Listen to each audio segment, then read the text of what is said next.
Okay. Bismillahirrahmanirrahim. Assalamualaikum dan selamat sejahtera. Baiklah, saya Jaratul Huda binti Jaini, nombor matrik 265948. Saya akan buatkan perbentangan berkenaan dengan Organisasi Pemodelan Nasional PNB. Baiklah, untuk introduction, baiklah, yang akan saya bentangkan adalah berkenaan pengenalan, asas keperluan latihan organisasi, laporan perancangan latihan dan kesimpulan. Seterusnya, berkenaan dengan pengenalan.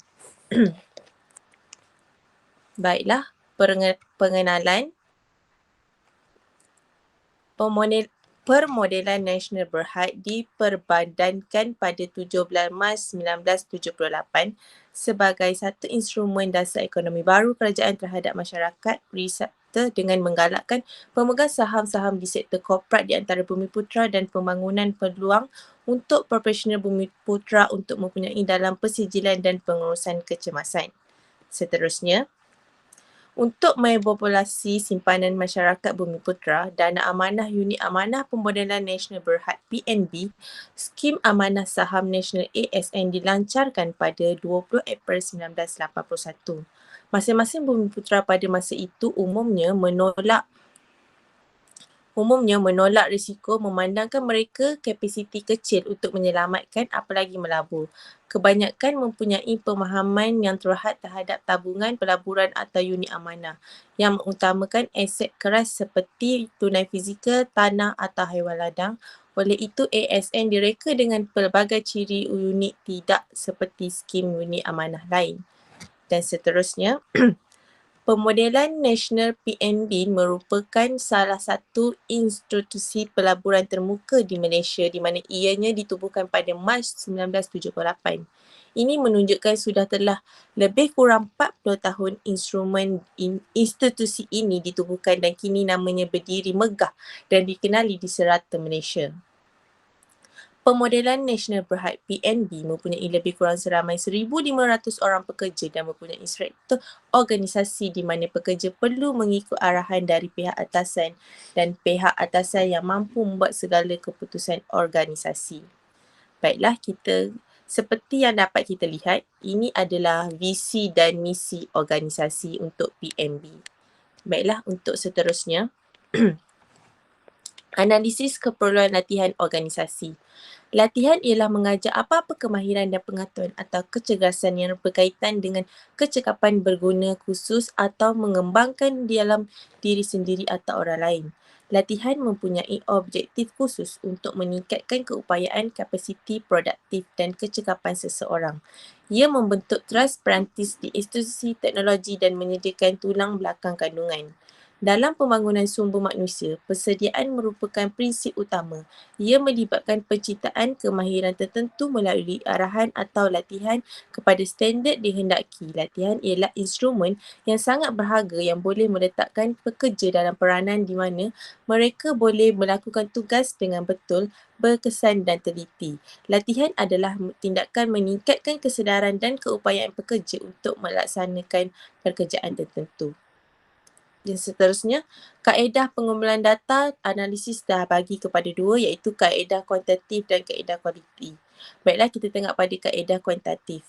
Kaedah kuantitatif ini menggunakan populasi seramai 50 orang petugas bahagian perkhidmatan kaunter dan setelah membuat pengiraan, dijalankan hanya 45 orang sahaja yang telah mengambil untuk ujian ini.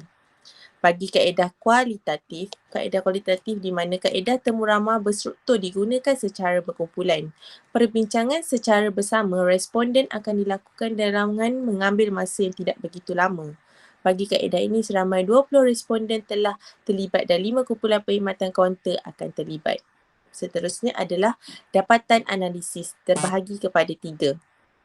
Analisis keperluan organisasi ialah satu proses untuk merancang keperluan pembangunan organisasi anda dengan menjelaskan di mana organisasi berada sekarang dan di mana mereka mahu menilai jurang antara mereka, mengenal pasti cabaran atau halangan dalam cara mereka dan membangunkan rancangan untuk mendapatkan jurang. Seterusnya, analisis keperluan tugas. Analisis tugasan ialah proses untuk meneroka kerja atau tugasan yang diperlukan secara terperinci, langkah demi langkah. Satu sebab mengapa mereka ramai tidak melakukan ini adalah kerana ia membosankan, tetapi proses ini memberi perbezaan antara penyelesaian latihan yang berkesan dan yang tidak berkesan. Yang terakhir adalah analisis keperluan individu, menganalisis pengetahuan sebenar, kemahiran, prestasi setiap pekerja semasa melaksanakan tugas untuk menentukan siapa yang memerlukan latihan dan dalam bidang di mana. Analisis keperluan latihan ini di peringkat individu memberi gambaran lengkap tentang prestasi pekerja sama ada prestasi mereka memenuhi piawaian yang diharapkan. Baiklah, yang seterusnya. Yang seterusnya adalah laporan perancangan latihan dapatan kajian, iaitu latihan tidak semestinya datang daripada kurikulum. Kadang-kadang peluang pembelajaran terbaik timbul dalam interaksi manusia. Untuk melengkapkan strategi latihan, pekerja yang lebih formal mencadangkan memperkenalkan program bimbingan atau bimbingan bukan sahaja mempunyai mentor menjana peluang pembangunan untuk pekerja, tetapi ia mewujudkan hubungan yang membuatkan mereka berasa lebih komited kepada organisasi dan digalakkan olehnya. Pementoran juga akan mempengaruhi bahagian bawah organisasi. 70% perniagaan mengatakan program pementoran mereka meningkatkan pengekalan pekerja dan pengeluaran pekerjaan. Sistem bimbingan walau bagaimanapun membolehkan individu yang paling berprestis tinggi berpindah dari kedudukan utama mereka untuk memupuk ahli pasukan baru dalam jangka masa panjang, walaupun ia menghasilkan tanya sama ada anda boleh membuat pertukaran seperti yang saya lampirkan dalam kertas kerja. Terdapat tentatif untuk program yang dijalankan. Baiklah, untuk yang terakhir adalah kesimpulan. Individu maupun nilai wang yang boleh mereka membelanjakan dan inginkan perkhidmatan yang hebat. Jika mereka tidak mendapatkannya kerana mereka mempunyai jangka yang luas, mereka tidak akan memberi peluang kedua. Perkhidmatan kualiti tinggi bergantung pada cara sumber manusia dilengkapi dan dibina untuk menghadapi persaingan pasaran yang sedang pesat membangun. Oleh itu, adalah penting untuk mempunyai pendekatan latihan berbeza dalam sektor swasta.